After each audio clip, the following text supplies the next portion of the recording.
how to make an international transfer in National Bank of Canada.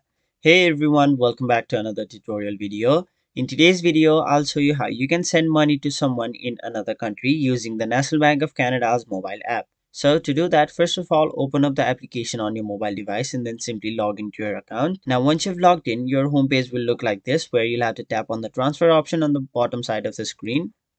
Now simply tap on the second option, which is send money internationally. And now first of all, you'll have to select to whom you want to transfer this money.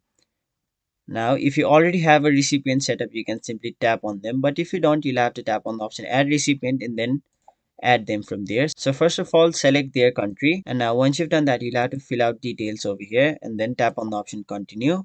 Now once you've done that, you'll have to enter the recipient's information, such as their first name, last name, email address, phone number.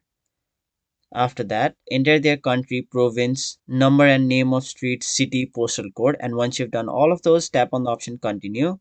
After that, you'll have to tick on all of these three boxes and then enter your debit card's expiration date. Now once you've done that, tap on the option save, and there you have it. That is basically how you add a recipient. Now that you've added a recipient, tap on the recipient you want to send money and then select from which account you will be sending your money. Now once you've done that, enter the reason for your transfer, and once you've done that, tap on the option continue. After that, you'll have to enter your amount in CAD and then it'll convert it to euros or any other currency depending upon the reason you are sending this money to. Now once you've done that, tap on the option continue, which is in the bottom side of the screen, and now you'll have to scroll down and then accept the terms and conditions. And then on the bottom side of the screen, you can see the send option. Simply tap on it, and there you have it.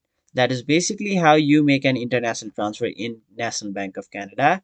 That was it for this video. Hope this video was helpful to you guys, and if it was, make sure you like this video and subscribe to our channel so that you don't miss out on further videos such as these.